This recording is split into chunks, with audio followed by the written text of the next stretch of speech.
I'm delighted to announce our next panel on the future of critique. It is now my pleasure to present our moderator, Jörg Heiser, one of the most important voices of German and English-speaking art criticism. He was one of the founders of the magazine Freeze. He's in charge for the German edition that was published until a few years ago.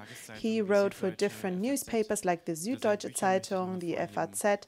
He also published books, Doppelleben, Kunst und Pop, Art and Pop, and all of it, plötzlich diese Übersicht. It's a book that brought art criticism to a broader audience. And what was interesting about it was the fact that modern art, until today, was treated as slapstick. And in this context, I think it's interesting that Jörg Heiser is one of the two curators of the exhibition Ernsthaft, Ridiculously, that will take place here at the Bundeskunsthalle. Many famous artists will be represented. He's also a member of the AICA, of the German section of the International Art Critics Association. He was also one of the organizers of this event. Jörg, it is lovely to have you here, and we're looking forward to hearing about the decolonization of aesthetic judgment. Thank you, Kolja, and welcome.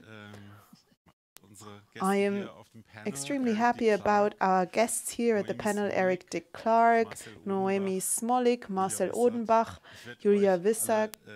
I am going to introduce each one of you, but I will do that a little bit later on, and I'll connect it with a question, a first question.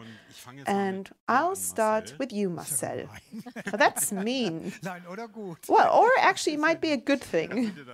Well, you can decide after listening to the question. So Marcel Odenbach, born in Cologne, a pioneer in video art, who started working with this media in the 70s. With your installations, your video, your paperwork, you organized and exhibited in different places worldwide, amongst them in 2021 in Düsseldorf, a retrospective at the K21, K21. Marcel, I wanted to ask you one thing. We are talking about the decolonization of aesthetic judgment. And decolonization is a term that was originally linked to the fact that countries wanted to, well, freed themselves from the colonial powers. So they actually decolonized themselves. The term has a history, though, where due to theoreticians like Walter Mignolo, an Argentinian expert who coined the term decoloniality, that was mainly about saying, okay, we're not done with the topic, we're actually just starting with the topic of decolonization, a decolonization within our thinking. And I'm asking you because it's my impression that very early in your work you started with this decoloniality. Stehen ist nicht umfallen, standing is not falling from 1989, where you depicted scenes of the independence war in Namibia and formed a collage with pictures from the German Nazi time. And you also did a work on the genocide in Rwanda in 2004. Can you maybe talk a little bit about why you have been dealing with this topic for such a long time and why it's such an important part of your work? Well, first, pretty silly answer, because I'm not insensitive and I'm not blind. So it is, of course, there are some autobiographic reasons for it. I never went to an art university, to an art academy. I studied art history, and back then I wrote my thesis on the image of traveling and expeditions in the 18th century overseas. And back then I realized how racist and colonial the depictions are that illustrated these reports, these articles. And then I tried to not just do research on it, but I also traveled to these countries. I first went to the Caribbean and South America, then later on and went to Western Africa. And there I realized that what I know from these travel reports, or on the one hand, to put it simply, this idealization of, you know, what Rousseau described, the barbars in a very positive way, but also the other depiction of the monsters, you know, barbaric monsters. This is something that really shaped the way how we look at those countries. It shaped our own history. And then I was actually in two ways surprised that these pictures don't actually exist anymore. And in Germany back then in the 70s and 80s, there was no discussion about the fact that Germany, until the First World War, had its own colonies. There are different reasons for that, of course. We know that Germany, especially in the 70s, was very much busy addressing its own history, fascism. This was something that was also, there was a lot of silence about that. So I'm one of the people who was very used to Germany being silent about these topics. And that made me very curious. It motivated me to find out other things about that. And it was also always a part of my artistic and scientific daily life. We can probably get back to that in a little bit, but one thing I want to take away from what you said is that in the last decades, there were sort of waves. Certain things arose, disappeared, and returned. And that would maybe be an example that there were first movements in the 80s, in the 90s, where scientists and researchers problematized the ethnological collections, and that was then forgotten again. In the 60s as well, actually. I remember that this was something that was debated in the 60s. There was a lengthy discussion about returning artifacts and so forth. Exactly. I'm going to take this away, and we'll get back on that later. But I would like to now introduce Julia Wissert. She was born in Freiburg im Breisgau. You worked on stage, behind the stage, in Sydney, in London. You studied media arts and drama in London. You then founded the performance collective Los Bandidos Pendidos. You then studied film directing in Salzburg. You staged Nora von Ibsen back then. Since 2015, you've been working as a freelance director at the Gorki in Berlin, for example, but also in Bochum. You wrote your thesis in 2014 on structural racism in German-speaking theaters. And since 2021, you have worked as an artistic director at the here in Dortmund. Question, because you wrote this piece on structural racism in German theaters, and one thing that we have to say is that basically 4 different sections are represented here: theater, music, art criticism, and art. But especially when it comes to theater, can you also talk about these waves, you know, phenomena that historically seen happen regularly, and we are once again facing another wave where decolonization of aesthetic judgment is becoming relevant and is discussed? Well, this almost makes me smile, because even your question for the theater is already way too comprehensive and too complex. I'd much rather describe it by saying, okay, I think the challenge at the theater is that it's filled with people who think that they're the good guys. So you enter this space because, yes, you're a lefty, you are liberal, you want to build this utopia. And for a long time, nobody realized that within this utopia, a heterogeneity of people was created, the people who are allowed to work in there. Then communication of art started to happen with a certain tradition and history that became more important when guest workers from foreign countries came, and their children were also supposed to get interested in art. And this impetus of culturalization, and, you know, to put it in a very pointed manner, one could say that now we have those noble savages who came here, and they're now about to learn about our culture. And this hegemonial gaze, this colonial gaze, for a very long time simply wasn't reflected upon. And these reflection processes, I would say, started or have been taking place since about 20 years. So for a very long time, artists talked about structural racism. They simply weren't heard, though. And then at some point what happened was that a new generation of artists came up, standing on the shoulders of those who actually already addressed the issues before, but they were able to articulate themselves because they wanted to enter the institution theater, but realized that first of all, you have to clean up the working environment in order to take place. So I would say it's my impression that yes, there were certain movements, waves that took place in different spaces, and now there are movements, and this is a bit difficult, but now we have a new movement with people who bring in a different position, a different perspective, and who therefore think very differently about these issues regarding decoloniality and who describe it based from the institutions. And with movements or waves, what goes with that, it is the so-called backlash. Did you experience a backlash yourself? So this was almost a rhetoric question. Well,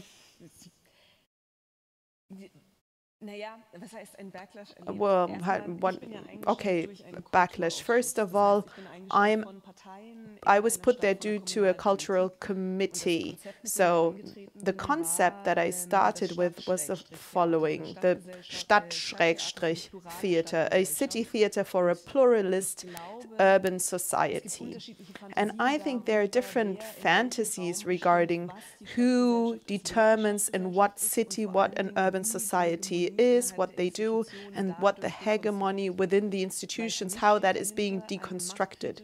What's behind that is a power-critical, diversity-sensitive creativity approach to bring that in and to first talk about performing arts.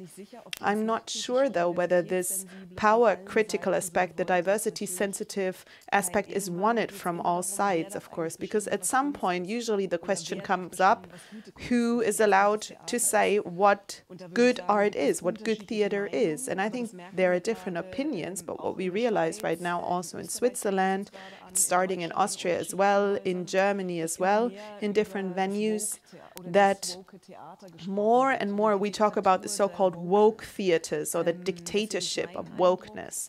That is why I have the feeling that slow but steady there are reactions on the trial to decolonize the perspective in the institutions. We are going to take a closer look at what terms this relates to, because I think what is happening there is a certain synchronicity with the art world, with visual arts. But first of all, I'd like to move on to Eric. Eric, you're born in California. You moved to Europe, to Cologne, actually quite a while ago. You founded the wonderful group Whirlpool Production in Cologne. From Disco to Disco, Town Across Town was a great hit, #1 in Italy. There are some other really amazing tracks like Cold Song and many others. You're still working as a music producer, you're a renowned DJ, you're very active as an artist, as somebody who produces music and who links that to other activities. In our pre-talk, we mentioned, well, we addressed a couple of things, and one thing that seems to be very important to you is the historical aspect. The issue, the question of how history is written, what characters are being recognized and acknowledged, and which personalities are forgotten. And one name that was mentioned was Joseph Boulogne, Chevalier de Saint-Georges. Can you maybe talk about that a little bit? Later in life, I'm a classical pianist by training, okay? So I studied all the classic general stuff, but I was always wondering, classical was only classical because it was either for church or for government. But there were obviously composers doing other music that was happening at the same time. And the Chevalier de Saint-Georges, he was a French blue blood from Guadeloupe with a French father. His father took a mistress, which was his mother, and when he returned to France, he put the boy into the Napoleon School of Military. He was Europe's #1 fencer. He was a virtuoso violinist and cembalist.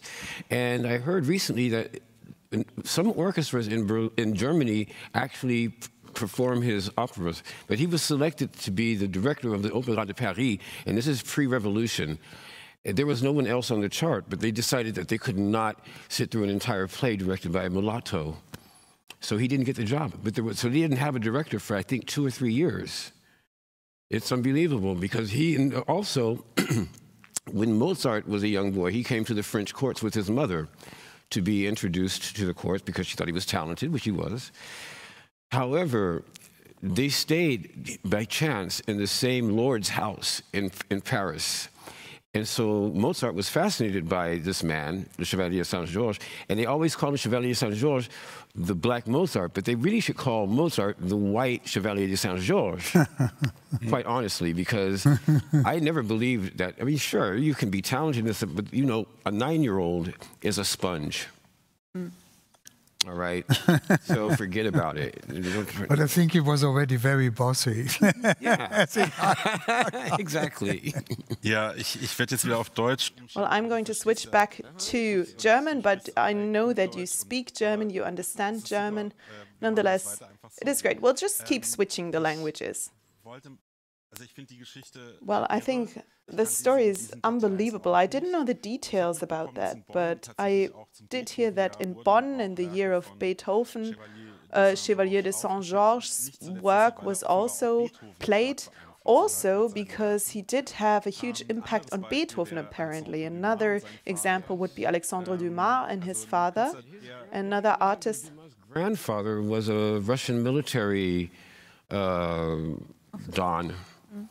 Because he was even given by the state lodgings after he retired. They took it away, but then the daughter gave it back to him. So there's always been, in colonial Europe, there's always been a presence of other ethnicities, but they've just been kind of pushed to the side. Also wir haben hier eigentlich noch einen anderen Aspekt. So there's another aspect here. And that is that when we talk about a decolonization of our thinking, then this also applies to reading work and pieces that we know. For example, when we read the book The Count of Monte Cristo, then that's also, there's a subtext to it.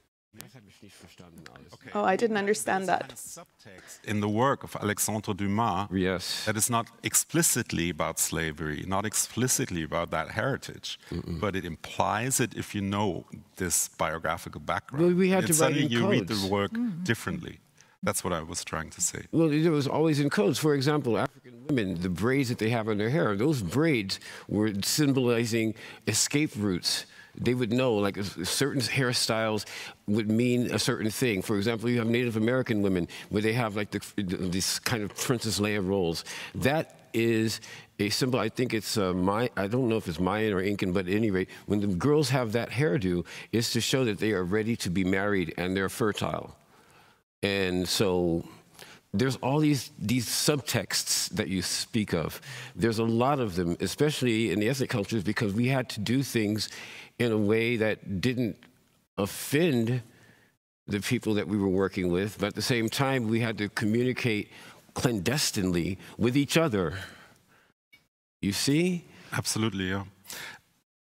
Going back to the Ja, zurück zur Gegenwart oder zumindest den jüngeren Jahrzehnten, auch im Hinblick auf die in terms of parts of now I'm talking English, parts of the history being suppressed or told the wrong way. Are there parts of the way the myths and stories about the foundations of electronic music, of dance and disco, are misrepresented? Personally, I can't say that. I've seen the arguments from other artists, who, say that, because I'm a woman, I have difficulty, because I'm black, they don't play my music. But I've never thought like that. I was not raised that way. I was raised, you can do anything you want to. You just have to, just really focus and do it. And so I never really thought of these other limitations. I know they exist from hearing, but personally, I have no experience with that. I mean, I received a Lifetime Achievement Award from a foreigner. I'm a foreigner in the country that gave me the award. So I'm probably the wrong person to ask. You're talking about the Holger Czukay Prize. The Holger Czukay Prize, yes. That you received the really other week. Amazing. Ich glaube, dass in der bildenden Kunst das anders war. Yes. In der bildenden Kunst? Das anders war ein bisschen. Okay. Als zum Beispiel in der Musik. In studios for 5 years. Also, Sorry. no, I think Man hört euch, in the visual art in this time in the 90s, I think it was different than in the music scene. Because when you remember when we did the show in Harlem at the Three-Legged Race Show, 95, I mean, the government or the official American art scene gave me the idea that there doesn't exist in the black community an art scene. And there was David Hammonds and there were some few other people, but the rest were not existing. Ja, wir kommen darauf nochmal zurück. Das wollte ich sowieso noch erwähnen. We're coming back to this, and I was going to mention this when we speak specifically about art. That is what occurred in the art scene in waves. And how this was perceived. That is what is included in art. Noemi Smolik, you are an art critic. You were born in Prague. You grew up in Prague. And you wrote about the origin of abstract painting. And you also worked as a professor in Hamburg and Dresden. You wrote many art reviews in quality papers. And your book about the other Russian modern era is still in progress, and it will be published next year by Malevich and Salz. And you also wrote articles for the catalogue of the Congress Critically Yours, or the exhibition Critically Yours. Thank you for this. And we are also coming to the specific topic, but I would like to start with a different question. In Prague, and together with others there, you organized a series of events about art criticism, and you said Hope Recycling Station, and you said that it had something to do with decolonization. Could you expand on this? Yes.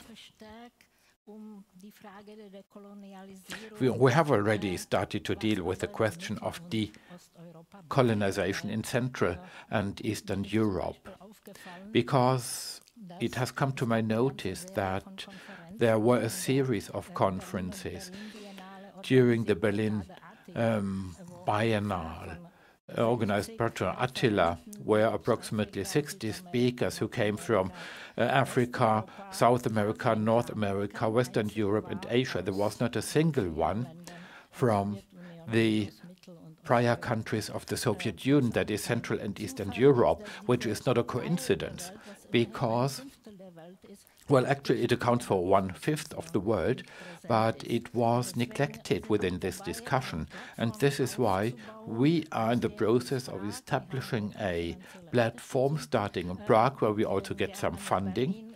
And we would also like to work with Berlin. There is an institution there which will probably work with us.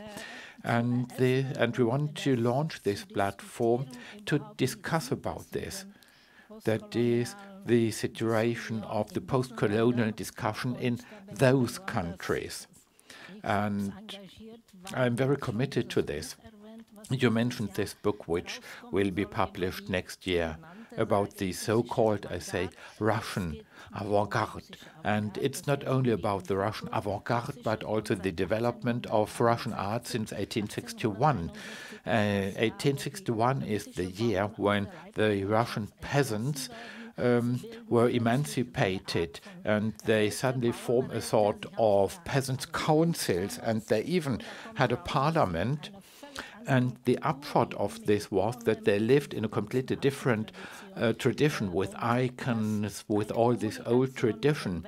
And the communication with the intellectual educated in the West, above all in Petersburg, was almost impossible. And this is where the discussion starts, where what do we do? How can we have a rapprochement? Should Russia be westernized? Should we take over this culture? And the book is the result of 20 years of work, of thousands of pages. And I speak Russian because I grew up in Prague. We had to learn Russian. And actually, I came to the conclusion that the entire development was the result of a rebellion about the hegemony. That in Russia there was the hegemony of the modern era, that is the Western influence, and that from the history of culture it will be the first attempt to establish an alternative culture to the Western modern era. And this criticized many notions of Western culture, such as the history of progress, atheism, materialism. Malakoff was a very religious artist, and this, however, was not seen, or it was not realized, because it was this development, because people proceeded from their own expectations. When they think, Malevich took over Cubism, and even well-educated historians of art, even French ones, are saying that he was in Paris, but he was never in Paris. There is a lot of nonsense about the so-called Russian avant-garde. And titles were even changed or even suppressed, so that in this narrative, I mean, that the Russian modern era, modern art is part of the Western modern era, and this started with Cubism and rationalism. Malevich's essays were translated in part, but those which were translated were censored. What they didn't like, people cropped out or changed this, so that everything complied with this one narrative of the so-called Russian avant-garde, which is actually a part of this Western modern art. And when I came to this conclusion, I was very amazed, and I checked this in more detail. And when I tried to put this across, that is, then years ago, people actually ridiculed me and people became aggressive to me because it changed the entire image of the modern era, which started in Western Europe and which spread over the world, was being put into question. And it also puts into question how we are supposed to deal with phenomena which happened in Russia. But there were also phenomena which happened in Prague or in Czechoslovakia, and I will give you some examples. That is, how to deal with those, how to fiddle with this, to adjust it so that it is in line with the one narrative, the preferred narrative, where people are confirming time and again that here in Western Europe we are at the top of the development and everybody else were the stragglers. And may I take up this idea? We will come back to this, but eventually this is nothing but the falsification of history. We have a modern narrative, the origin of the modern era, and we talked about an example which you also have in the exhibition, Dada, that this sound poem was first by Witletlikov, a friend of Malevich, and he invented this years before the Cabaret Bouteille had these sound poems.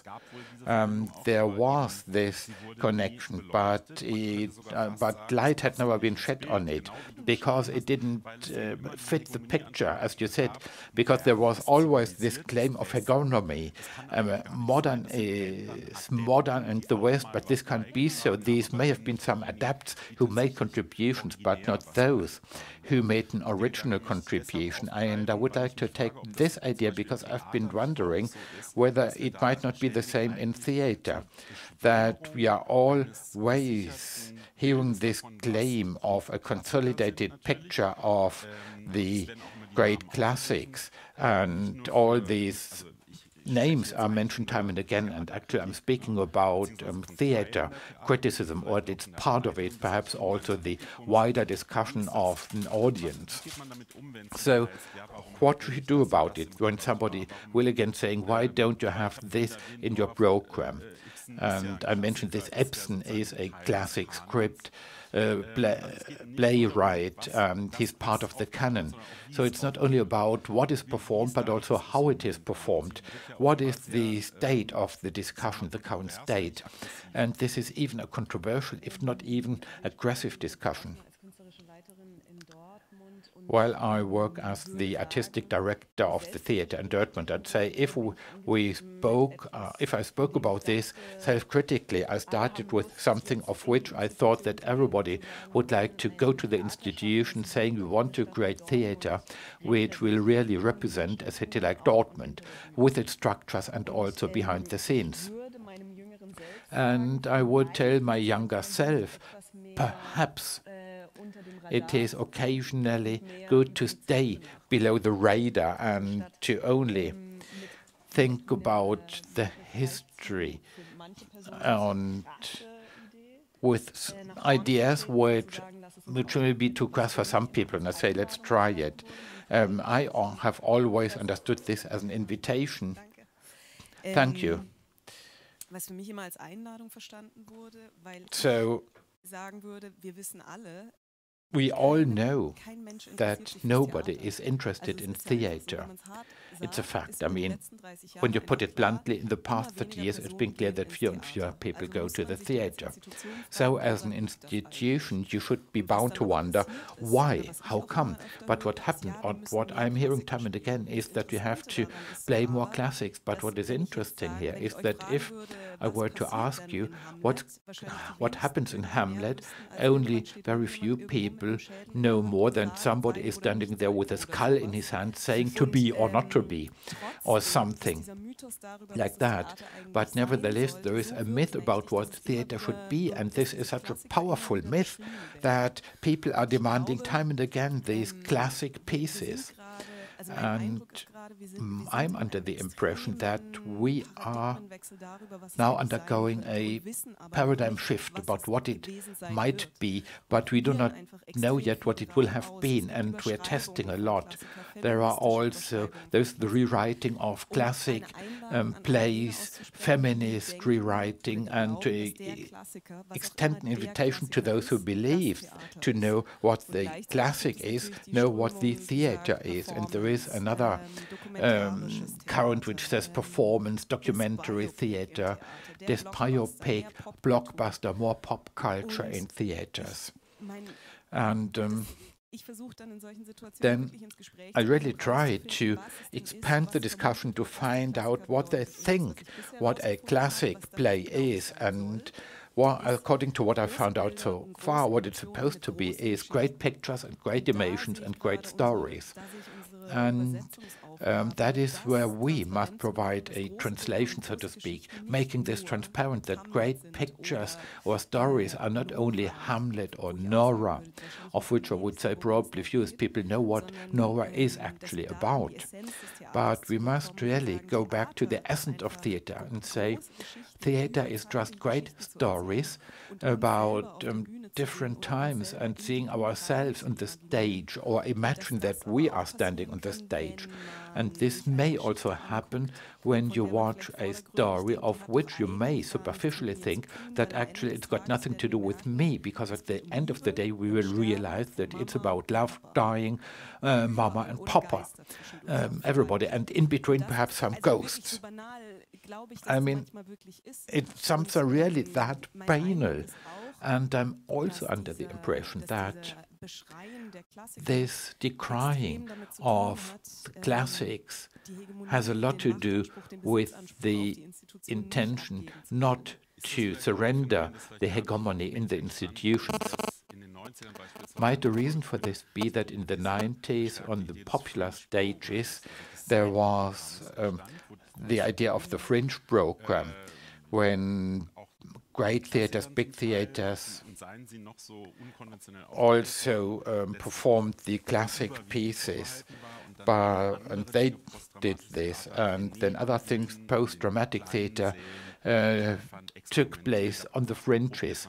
There were also many experiments, and on the big stage. I'm not saying that this was such a success stage, but this is now the prevailing model, and we have now reached a point where we're saying, okay, this hierarchy in there might be part of the problem.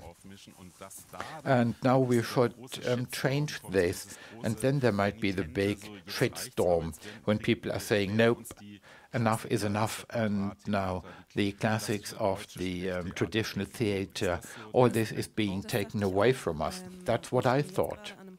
And I've reached a point where I realized that the problem of the separation, the distinction, is not that, but the problem of the distinction, the categorization, is insisting on large crowds coming to the theater, because most people do not want to work on big stages with great text, which everybody has seen 180 times. But there are attempts to change things and to perform them. But it takes ages. It takes ages to build up and educate a new audience, and before something can be created, this is at least the case now. People are again talking about the footfall in theaters, the capacity utilization. Yeah, they're saying you are not successful enough, you're not making enough money to pay for yourself, although no theater in the world, no museum in the world can pay for itself, and this will never be so, and it shouldn't be so, so that we have these spaces as spaces for a discourse, spaces where we can negotiate as a society, as a community. But as long there is this neoliberal link between money, income and the program, I think this will change much more slowly, because you risk that if the figures are not right, your job will be gone. And with me or behind me, there are 35 people where they are dependent on my contract. And then you're a different situation. That is, will I push it through, that we invite the performance troupe from I don't know where, so that we attract a large audience, or you try to push through a sort of hidden agenda. So then eventually in 10 years' time you will see what will have worked. And as to what Eric said, that's very interesting, because you said something which you don't see. How did you put it? There is a different message in there. I remember this when I read this book as a child, and I thought, oh my God, I am the Count of Monte Cristo. And I thought, what a sensational, great book, of course. And it was because of the mask. And at some point, that is, after I had read Black Skin, White Mask, and had read more about the discourse, and when I realized that I had to teach myself speaking about an experience, because you don't have this in German, I again returned to the book, because I didn't know that Alessandro Dumas probably looked as I do, and that there is a message in there, but which doesn't work in our minds, but it's something more emotional. Or, well, perhaps it's wrong, but you notice that somebody talks about something which I can't translate for myself as a young person, and I notice there is something which is being discussed. And I think this is the beginning. That is, when you think about how emotions and perceptions can be translated into drama art, in dramatic art, to perhaps become the new canon. I would like to take up what you have just been saying about this hierarchy, the hierarchization, which took place and which we must come to terms with, because in art we have similar phenomena. One example, Marcel, you also briefly touched upon this. A classical text, Why Have There Been No Great Women Artists by Wunda Nochlin. Actually, there is also such a paradigm where art critics said, well, let's have a closer look at whether this is true, that there were no great women in art. And we know Gentileschi and many others were just ignored for a long time. Or, so to speak, they were just treated as footnotes, or they were not shown at all, or their work was even ascribed to men. There were some famous cases when it was realized this is not by XY, but by her. But what we also realized at the same time in the text which I just mentioned, she is also saying that it was the same for black artists in the US. And 2 or 3 years ago in the Hamburg train station there was the major Jack Whitten exhibition. He's a great artist. And in the 60s and 70s he didn't participate in any of the major MoMA exhibitions because for this there was the category black artists, and artists like him were only shown within this context in New York. I mean also at very important places, but always within this category. So this is a parallel to what was a step in the right direction in the 70s, that is women art, exhibitions only for women, but at the same time it was also a restriction, a categorization. Well, we have the same thing at the moment with the Hahn Award of bowling. Via, I think, 87, 86, honored by the Queen as well, based in the Caribbean. Nobody knew him in Germany. And he is extremely important also for abstract paintings, and well, he always was important. That's another good example. I experienced it and quite differently with an experience with Western Africa, because as we know, Africa is a huge continent, so Western Africa. I went there multiple times, and I wouldn't say that I taught people there because I don't like the term teaching in this context, but I would say that I offered my things. So I offered workshops, brought films along, showed videos of artists who I collected. So on the one hand, I was insulted for teaching or showing or confronting poor people with something that they wouldn't understand anyway. And I always thought, why? I'm here as somebody to communicate this. And the other thing that I thought was interesting, how I returned to Europe and I wanted to curate an exhibition with video art from Africa. And nobody was interested in doing that because everybody says, oh, it's not typical for Africa to work with videos. And it was also understood by many people who had stood up for African art. Well, it was called colonial by them because I dared to bring videos to Africa. So they said, well, video is a white media that doesn't belong to Africa because Africans like to paint. Well, back then there was an exhibition, Magicien de la Terre, in Paris, exactly. And that's, I guess this brings us to the next point, that the thinking of decolonization or decolonizing thinking also went through different phases and periods. So there was a period when there was a certain thought of in factness, or at least a part of the discourse wanted to say, well, no, this is not actually westernized, it's a different art with different media, and now we're at a point where that, and right so, is being problematized as being othering. So I, for example, enjoyed many parts of the Venice Biennale this year. Nonetheless, I felt like art from Africa usually was shown when it had to do with ceramics or traditional crafts. And I asked myself where all these important film and video artists from Africa are, people who work with futurist, Afrofuturist elements and so forth. And I missed that there. Do you see an effect that it is developing towards that direction? Well, I think there is a certain risk of an understanding that exists regarding what African culture is supposed to be. And I think at the Biennale that was also the problem. A curator told me or said to me, why do all women now have to paint surreal sex fantasies at the Biennale. I had the feeling that at the moment certain positions are being missed out or dismissed if they don't really fit the cause. At the Biennale, also what you just said, I was really missing a couple of minimalist political positions, especially by women. That's really what I was missing there.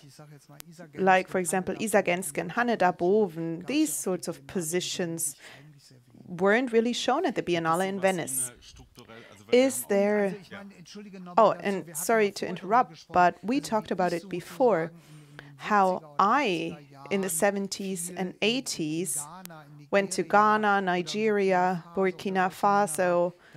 Back then, photography and film played a major role there, especially as a means of, or as a measure to free themselves from these traditional things in order to create something that is independent of the so-called white space.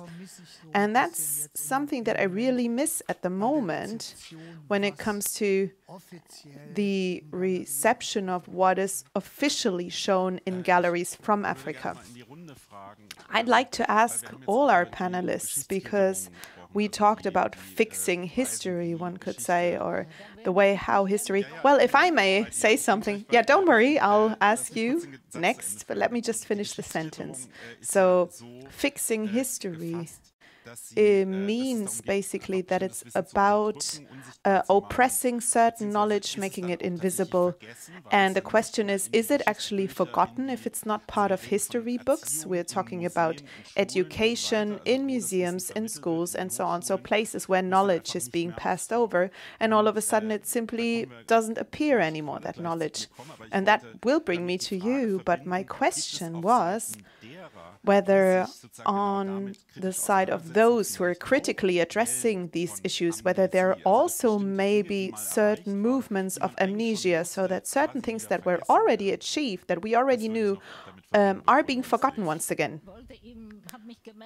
Well, I raised my hand because you talked about rewriting history, but I think this goes well with what I said about our dealing with Russian art.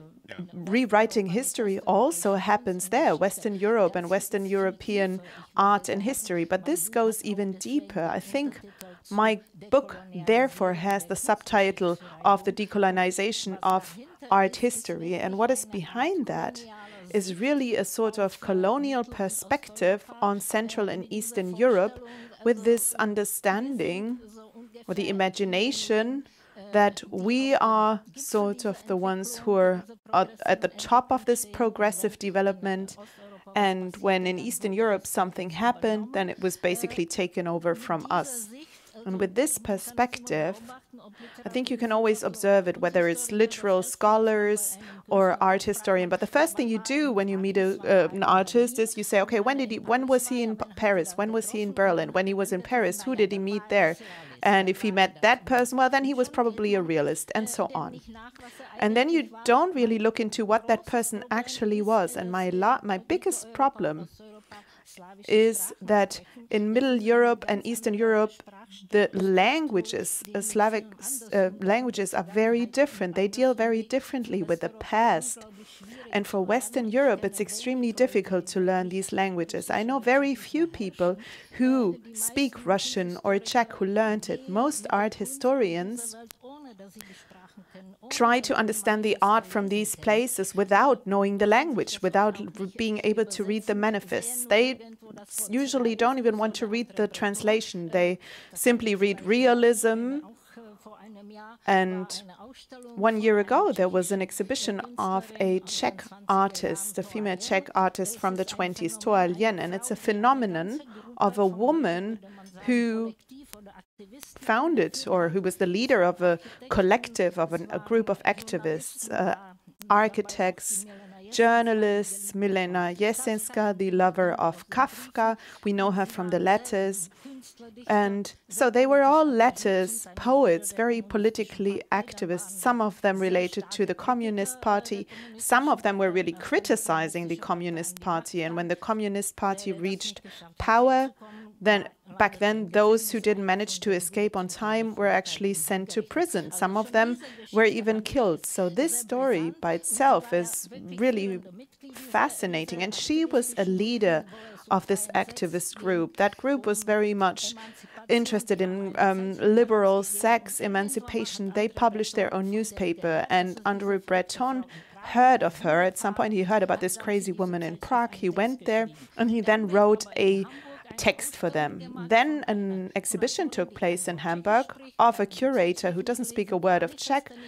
She couldn't read the article. She didn't read the manifest. She just heard, okay, Breton was in Prague. Okay, surrealism. She chose the picture who looked surrealist, and all of a sudden she was made a surrealist artist. And what did they show in the magazine? Only this article by Breton. The fact that Czech theoreticians also wrote about it, and those texts were translated, that was simply forgotten. It was ignored. And the artist was then talked about here in Germany, but all her political autonomy and those other aspects were ignored. And the curators actually were awarded for that exhibition. That's a crazy example. And I would like to talk about an example from the music industry. There is this story related to techno,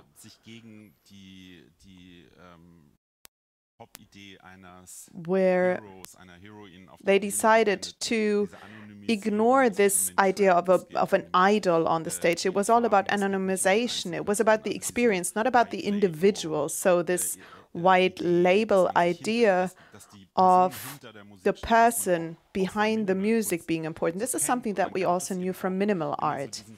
And there was always the comparison between everybody saying, okay, it's like Roland Barthes, Death of the Author, and this famous text by Roland Author of the text of the Death of the Author was also first published in Aspen, the magazine Aspen, a magazine related to minimal art by Brian O'Doherty, who unfortunately just passed away. He published this magazine, and as a music critic in the 90s, I very often heard this narrative.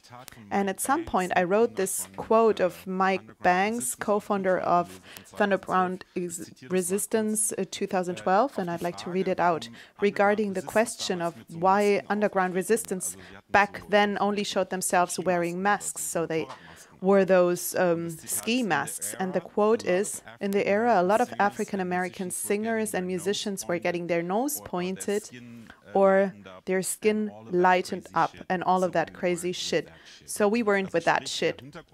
So the background was really the fact, and I think the most popular example is Michael Jackson, that there were many black artists who said, in order to become successful, or there was simply so much pressure on them to turn themselves whiter in whatever way. And they tried to withdraw from that. And I don't really say that because of the fact that back then there was this trend, but I'm emphasizing this because there was this wrong understanding of anonymization, so that white music critics like me back then said, oh, it's like Roland Barthes, it's about them being anonymous, so it's more of an artistic idea. The fact that there was a reality behind it, a way more specific reality, way more specific than just an abstract reality idea. Do you know what I mean? This is where I'd like to know what you say regarding this question. Being anonymous as a technique in order to turn away from certain racist characterizations. The first time I noticed that would have been in a lot of disco bands. You didn't know who was in them. A lot of people grew up listening to Change and thinking it was just another American funk disco band, but they were Italians. They just hired whoever was in Italy that was American that had those voices, and they were basically passing as a, for example, we had in the 1920s, there was a man named the Singing Cowboy. He was a black singing cowboy in film. And he only passed away a few years ago. I cannot remember. Turns out he was Italian. And he was passing as black because it was easier for him to get work, because Italians were also hated when they were coming over on Ellis Island and everything. They weren't liked. Now they're like all the other white people, but back then they weren't.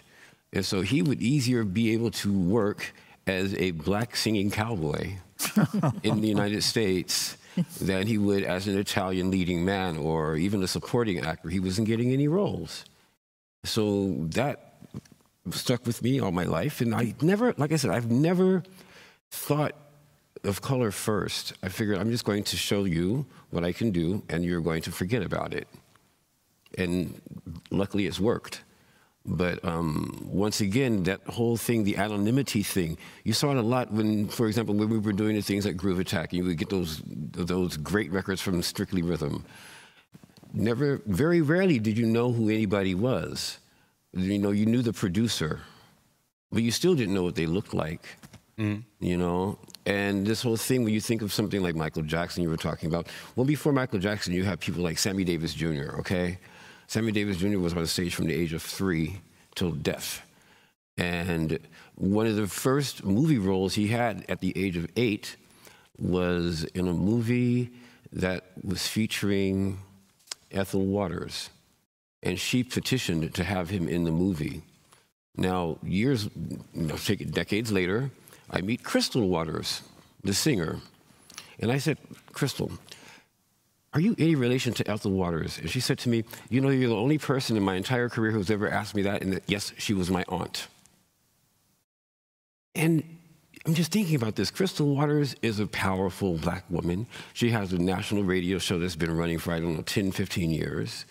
Her aunt was a major film star in Hollywood. And, you know, she has a star on, they didn't give her a star in Hollywood. They have it in Chicago because she was from there originally.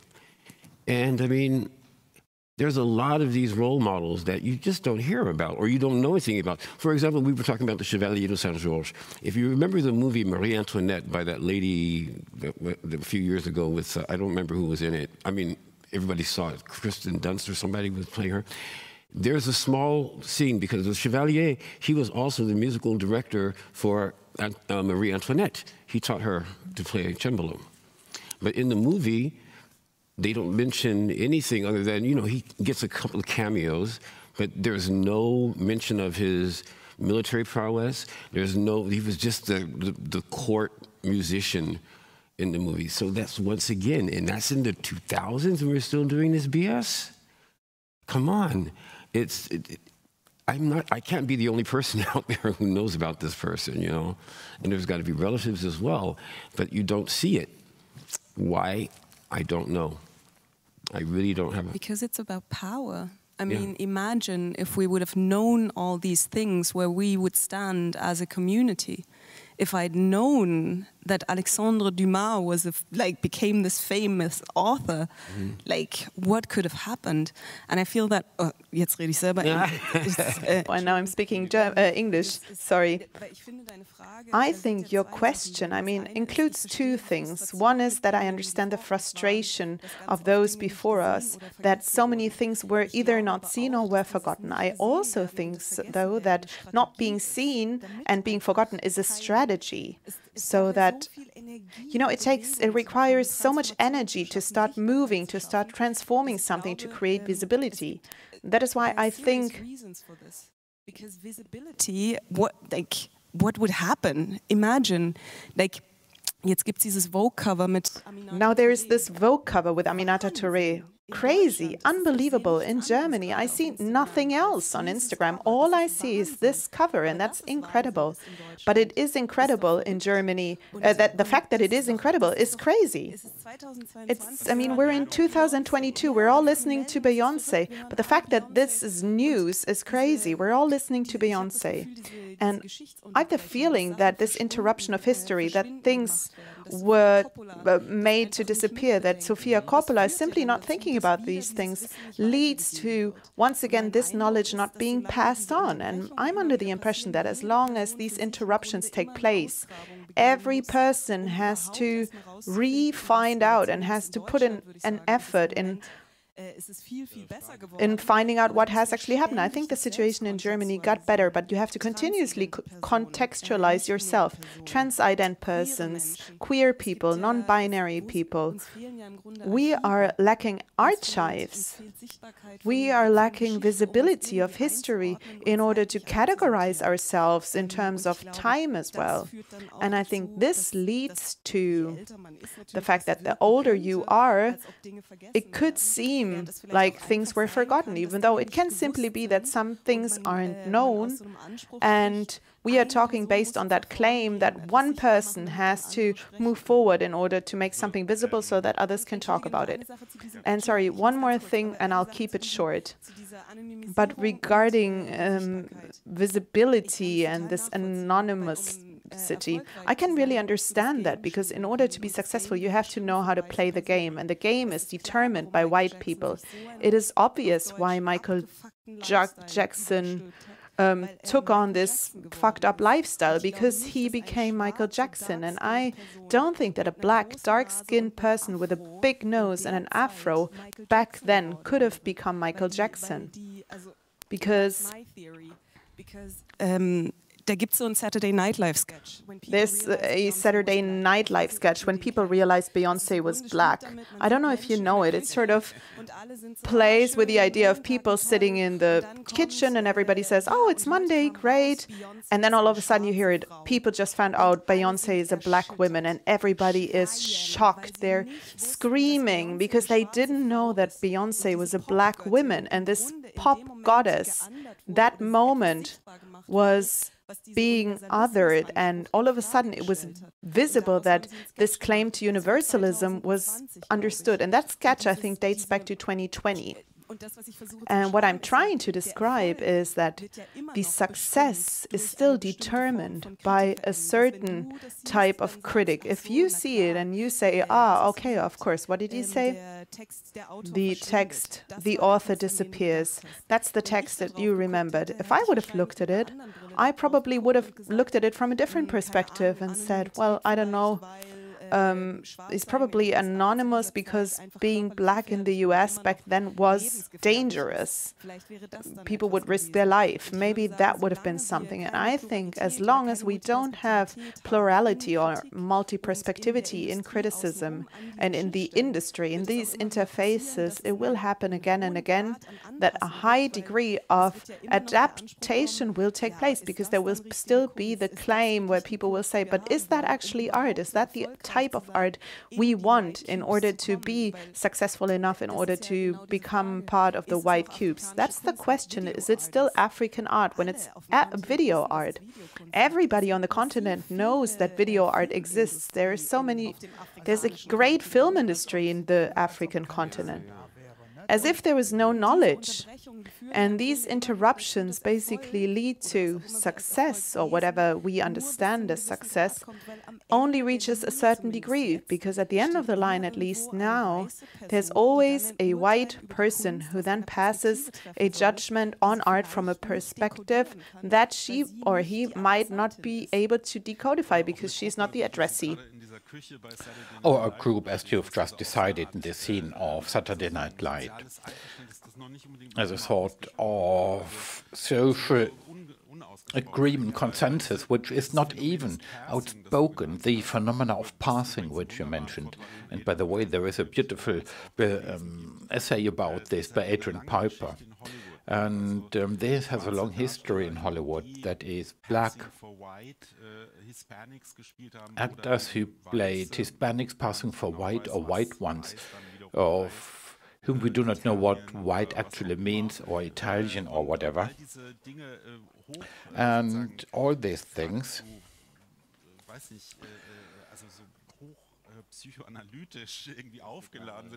And these are charged in terms of psychoanalysis. What is this phenomenon when people were forced to actually assume a different racial identity in order to survive? And there are family branches who don't talk to the other one because one identifies as white, the other branch as black.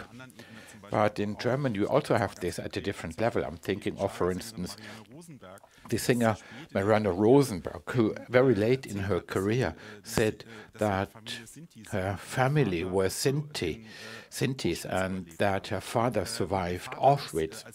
And when this became known in the 70s, she said, "Oh, don't tell anybody that you are a Sinti." She didn't do it for a long time, but she wrote about it, talked about it, of course, and these things, that is this passing for, that is that you accept as someone else, that you pass for someone who is a member of the dominant society, and this is a well-established phenomenon, which is again gaining ground, where you say, oh, perhaps we need to talk about that.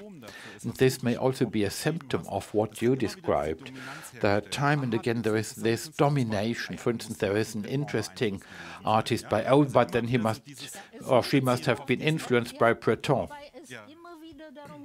But the point is time and again to confirm your own superiority and domination, and even the Russians in this great country. So they actually took over the modern era, modern art from us, as we thought. So it's time and again the same. That is, people want to confirm their own superiority, and they're very touchy about this, because this claim of superiority has a lot to do with narcissism. And this morning we talked about a critical attitude. We said that there is a lot of narcissism, and you may be very touchy when this impression, this feeling of superiority is being put into question, and it's not different in sports. Now everybody is talking at once. And now I don't want to bore you with the Russians, but because of this development, Roman Jakobson, and later and then a well-known linguist, was a friend of Malevich. He came from this development, and it was Roman Jakobson in Prague who has coined these terms for structuralism. And there was one of his students in New York, he was Levi Strauss. He came back to Paris, and in Paris then he established his own school of thought without saying that it actually came from Jakobson. And only now is it being realized that Jakobson was in the background, behind the scenes, but because it was presented by a Frenchman, it was spread over. And Jakobson was only an emigrated Russian person, and he wouldn't have been able to push it through. And we have now come to a point which we must address, that those who, not all of them, but some of those, and, well, actually, everybody might make this mistake, including myself, when somebody says, I am also part of an attempt to decolonize thinking. But that then, nevertheless, there are new preconditions. And we're also noticing this more now because of the war in Ukraine, because we have certain models in our minds, and a domination is presupposed. There is this West European culture, and it's dominant, and we have to fight against it. And this domination is then also being seen as the only paradigmatic one. And then suddenly people like you and others are coming and say, no, we must also have a look at the history of the Soviet Union and the colonial history in Central Asia and in Caucasus, and talk to people in Georgia when they hear the term colonialism. And Stalin was from Georgia, but nevertheless, he also supported the prevailing ideology, that is Russia first, and within the Soviet Union there was a hierarchy, and there are now some discussions coming up which, well, of course they existed, but they are also being conducted now across borders, also by American theoreticians who study or deal with decolonization in their fields of work, and they're doing this because that is what we learned in the Cold War. Well, I'm just saying so. But this brings me to the question, als Problem eingeschrieben ist, ist das, was man manchmal so betroffenen Konkurrenz oder Opferkonkurrenz, which is often called a victim competition. So, which discrimination situation is the one which deserves most attention, or which scenario of exploitation? And this is then against the solidarization of certain groups. Here the buzzword is interfunctionality. It's not really competition, but the point is just to open the discussion and to be aware of this. And because I'm now speaking here about Central and Eastern Europe, although I have lived here for many years and identify more with the West, but they are expecting solidarity in this discussion, and time and again they felt excluded. But that's what I'm saying. But it's not competition, they're expecting some sort of solidarity. That is, they want to become active players in this discussion. It's not about competition. It's not about who may have been oppressed more or not, but the problem is that these countries are having a problem with this. And we need to talk about this problem. And this is very important in social political terms, because in Central and Eastern Europe there is a lot of disappointment and a feeling, an impression of still being decolonized, not being taken seriously. But I don't know why you are contradicting me. That is exactly what I have been saying. That this is a point where we say, yeah, okay, but we are still being colonized because you are talking about us, not with us. That is, or perhaps one brief example. It was a couple of years ago, a Slovak artist, Jörg, was discovered. And I got an invitation to a symposium in Bratislava, that is the capital of Slovakia, organized from Vienna. And on the panel there are one British person, two Germans, and one person from Estonia. And I called the person organizing this. And I said, but you cannot organize a symposium about a Slovak counselor without a Slovak panelist there.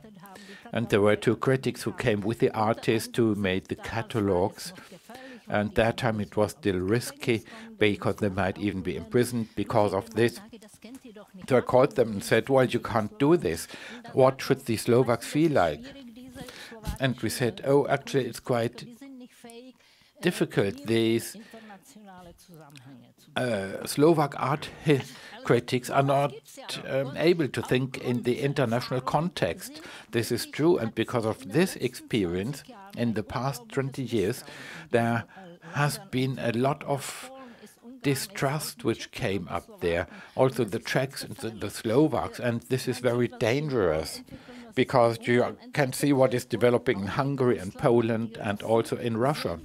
The Russians are immensely disappointed, and even the artists and intellectuals, of how they have been accepted. They are not being accepted as equals, and for years I have written about the Russian avant-garde, and there are many symposiums where a German historian of art or French one tries to explain to a Russian art historian what Malevich meant, although they haven't written most articles because they exist only in Russian. But that's what I meant. These are people who identify as progressive or left-wing, but then all of a sudden they have such blind spots. Have you also made this experience in the environment of the theater?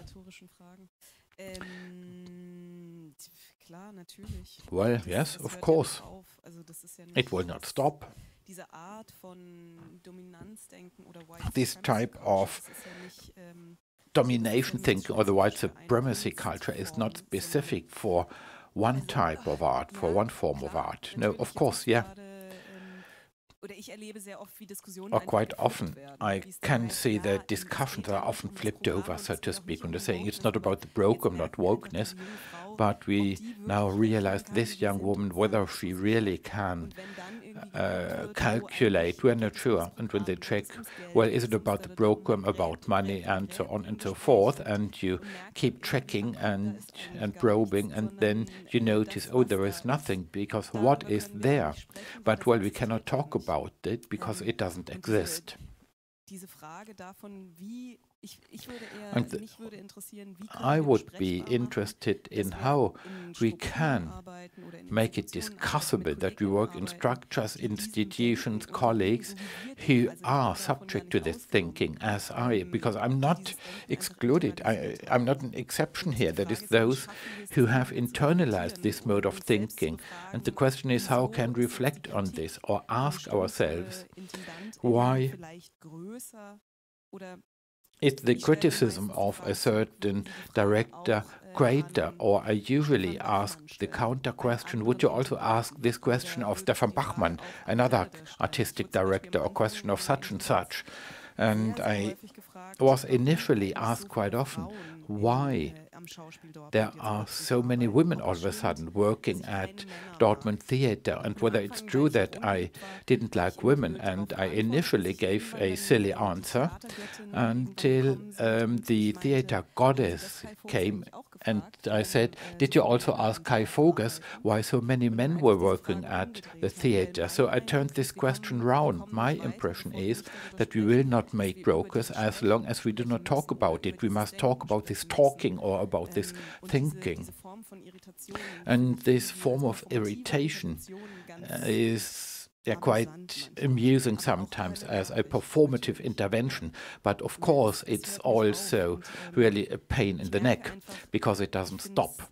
And it's actually quite terrifying when I see as my interlocutor, as a result of the questions asked or the claims raised, then when I then realize where we are standing as a society. You said before that German, and this is also a basic problem at the German theater, the place of the foundation of the nation, that we should always put into question the myth of being German, or we should discuss or have a controversy about what is German. There is a fantasy about who is German, who is not, and this also affects my work. It affects the canon, and it also affects critique. In 2015 there was this phase when a great many refugees came from the continent, and many theaters wanted to do great projects to support refugees. And then projects were launched where people were not paid and they were behind bars so that they were supposed to play refugees. And you noticed that it was well intentioned, but it only confirmed something which had anyway been around, that because of the inscenation on the stage, because of the play on the stage, you could see what was the dominating angle, the perspective, and what fantasy about bodies is becoming visible. We must now support refugees, and this is why we put them behind bars. We show them on rubber dinghies, and I think we will be seeing live acts for many years on the German stages. And there is the same phenomenon in visual art, that you take up a subject and then in the well, the general public. That is as if you are making sort of spiritual experience, that they have now understood that this is the problem, and then above their head, so to speak, that is ignoring them, that is they do not listen to those concerned. And so they want to stage themselves as knights in shining armor coming to the rescue. And this, yeah, and we could also briefly talk about social media before I open the discussion to the public. So we will be having a couple of minutes left if there are any questions from the audience. But I would like to refer to the social media. During the pandemic, there were a great many phenomena at Black Lives Matter, for instance, that institutions made very verbose statements, and there was often the accusation that they were only doing window dressing. That is, you have your display, you rearrange it, but nothing will change at the rear of the shop. So that's one side of the medal as far as social media is concerned. Another point I want to raise is that there are also players in this context who use social media as a tool to also acquire importance and political power, and sometimes, well, they even hijack this subject. Are you also observing such a development in social media, both in terms of window dressing and the hijacking of justified important political issues for one's own narcissistic agenda? I think that many people, due to the possibility, react too fast to things without really doing the research and without becoming aware of the fact that sometimes, very often actually, it's tasteless and it lacks respect. I've also noticed it in this debate on anti-Semitism, what is allowed, what's not allowed in visual arts. So this whole discussion regarding censorship and whether something is censored and to what extent am I somebody who's allowed to issue a statement regarding a certain topic, to what extent I will be judged for doing that, and whether I'm actually willing to deal with the complaints, with the backlash that I will get. And a lot is happening in this field, and actually a lot of it is moving into a bad direction, because the measures that are being used are almost fascist measures, I would say, in part. So people are put under pressure, and they then act too fast without being able to think about their actions. So within one day, artwork is supposed to be hidden. Then, you get interviews, you have to answer them within 2 days. If not, you might get problems. And these are the things really where I think respect is really missing, without knowing whether it's actually true. Or sometimes you also realize it when it comes to facts that are being mentioned. I talk about a certain case. Unfortunately, I'm not allowed to talk about it in public, but a case where actual facts are being used that are not true, where you realize, okay, the person has not really looked into the details. The person wasn't even there. It's all, the person only heard about something happening. I think window dressing is amazing. I love it. And I also really love social media, because I think window dressing is a possibility to take people, to hold people accountable. Because I think I love to see that people are structurally addressing the issue of how visibility can be achieved. And that is why I think it is a great opportunity to say, okay, when people see something, they can reach out to the organizations or the institutions. They can say, okay, I think it's great that you're addressing the issue. I'm looking forward to further talks on how you want to implement that in a sustainable way within the organization.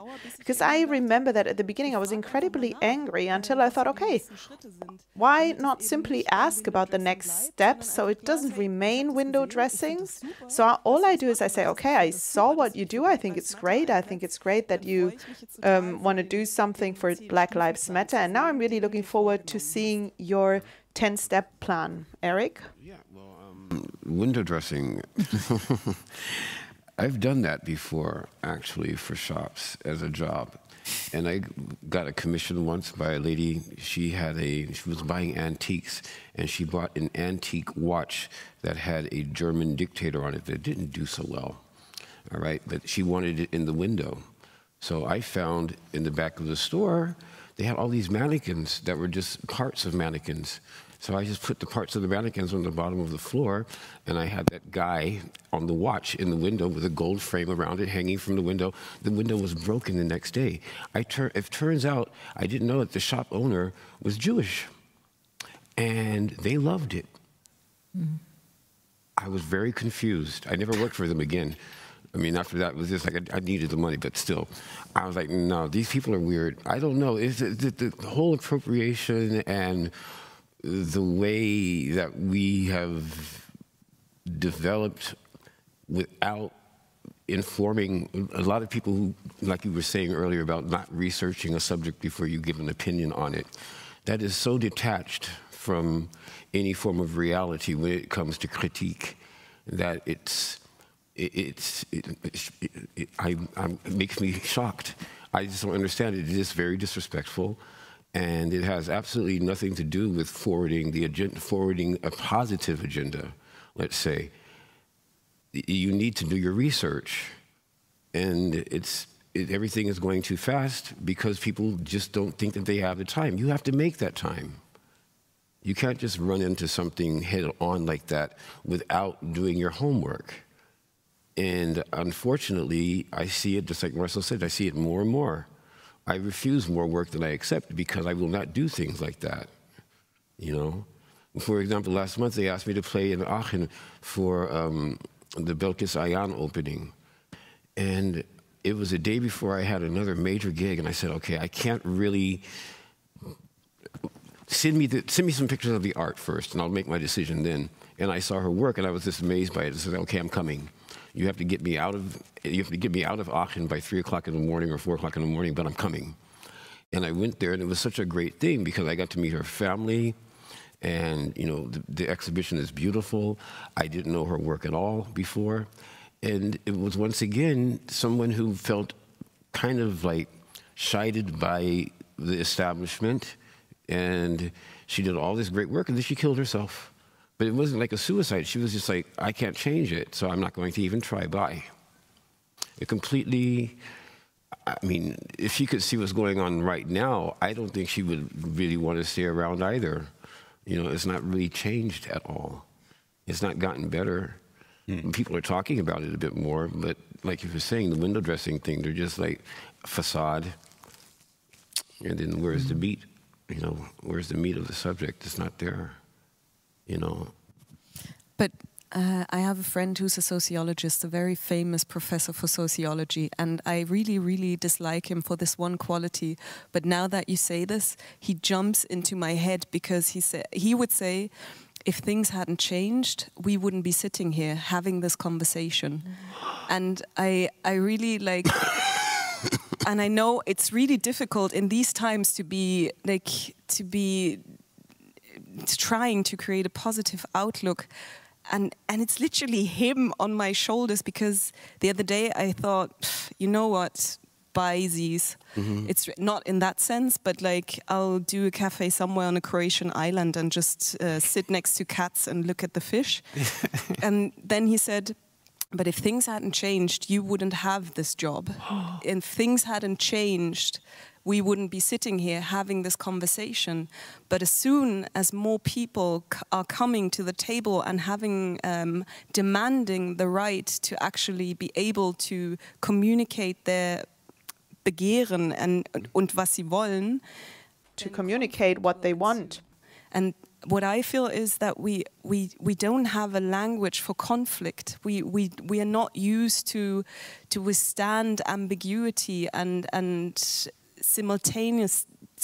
Gleichzeitigkeit. Yeah. Und ich habe das Gefühl, dass And I have the impression that this is something where I realize that there are certain things that we simply don't have to discuss. At the same time, I ask myself whether we should slowly start thinking about how we can withstand ambiguities, synchronicity, because things will continue that way. And I think we're going to burn if we think that if we keep thinking, okay, if we do this and that, the world will become a better place, because we're simply too many for that. Who's sitting on my shoulder to say. Ich glaube, dass wir das als vorläufiges Fazit dieses. Well, I think that can actually. Well, maybe we should take that as a summary of our panel, that we need to develop a language for conflict, that we need a language in order to negotiate conflicts or find solutions for conflicts. Also talking about documenta, a language that doesn't straight away lead to an either or. Okay, you're either part of this group or that group, and we actually cannot really talk to each other anymore. All we can do is talk about each other. It sounds like a meeting of the different churches, but nonetheless, I think we need that. Unfortunately, we only have 1 minute left. I already announced, or I was optimistic that we would have time for questions from the audience, but one question, a very quick question, I guess we would have time for that. Yes, please. Can you maybe use the microphone, please?